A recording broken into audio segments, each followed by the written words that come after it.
Well, good afternoon. I am in the midst of thinking about a lot of things, and for the last 3 weeks, I have thought about something that has been involved with a minor prophet. This is not going to be a Bible study. I am not going to drag you through the mud of hours of exegesis. I'm just going to talk for a moment. And please don't quote me, and please don't look up things unless you want to. But I want to go ahead and talk about today for a few minutes the prophet Jonah. Now, Jonah is one of my favorites, and for a lot of good reasons. But Jonah is a guy who I think has got complex personalities, many personalities. The first thing is, I'd like for you to sit and think to yourself, he's mentioning Jonah. What comes to your mind when you hear Jonah?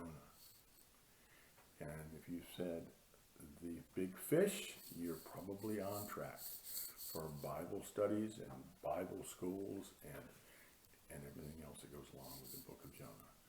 But I'll tell you, Jonah is a man who is interesting as all get out. And I find myself in him, and I think if you'll follow me for a few minutes today, you may find yourself in him as well. First of all, he was a professional prophet from Israel, as you may or may not know. But he was a person that was not like a lot of prophets.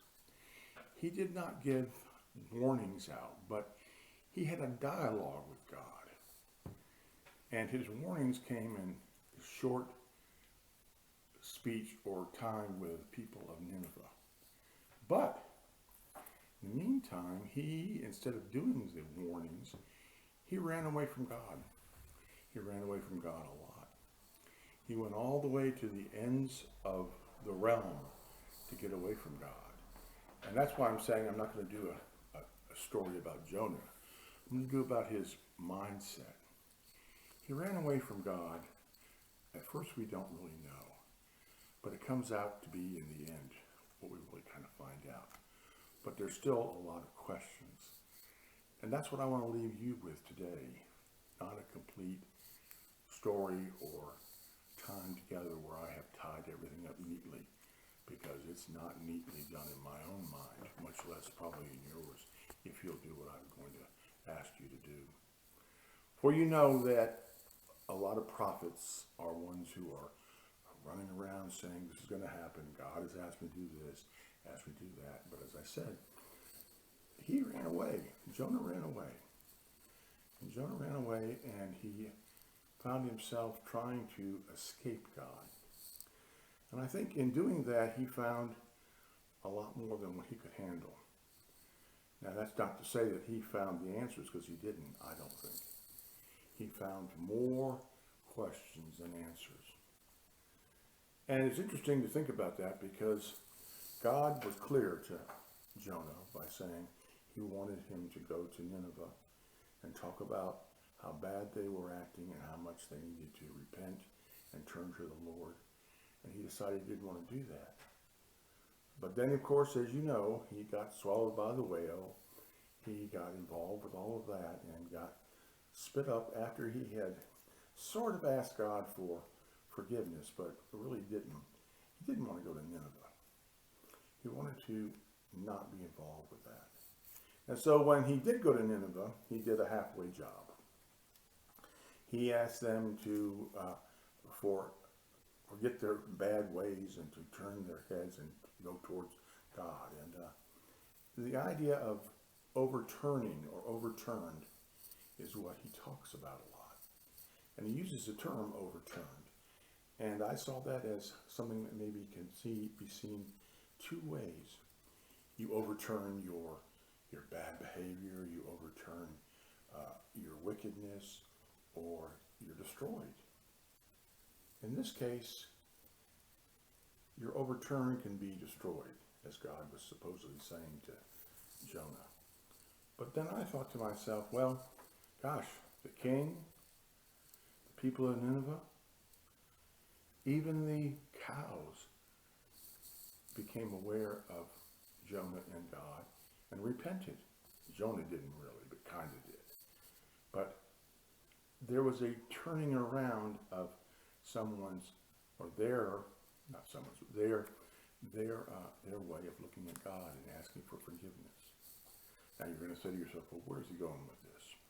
Well, I'm going at a point where I want you to be with me to say, I am open to the fact that right now in my life, or right now in my life, I know of many things that I see as people or situations or things that are going on that I wish God would jump in and just smite people and things and change things. I hear from people, well, why doesn't this happen sooner? Why doesn't that happen sooner? Why aren't they stopped? Why aren't they changed? And we all have these questions. It's our time, not God's time.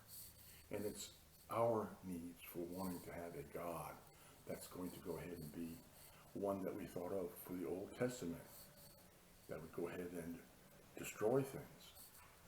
But I want to stop there for a minute. I want to stop there for a minute and show you through Jonah that God was a God of forgiveness, a God of grace and understanding, a God that would change in the sense that he would have you turn over and change to a better person, or have the Ninevites do that. And I'm thinking about that when I'm thinking about Jonah and the whole story, and I'm thinking about, okay, if that's the truth, then what we need to do is we need to think about how we get to that point of not being so much where the finger's being pointed, but think about how the God of our understanding, what we learn in the New Testament, the message of the good news, talks about forgiveness, talks about being open, talks about being changed, talks about nothing of what Jonah talked about. He wanted to have things happen in a bad way. And when it didn't, he got mad at God for not being a wrathful God. He didn't want to be involved with him. So he tried to go away from God.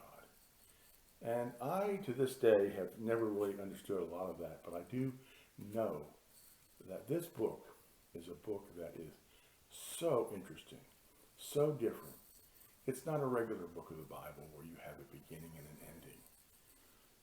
It leaves you not having an answer.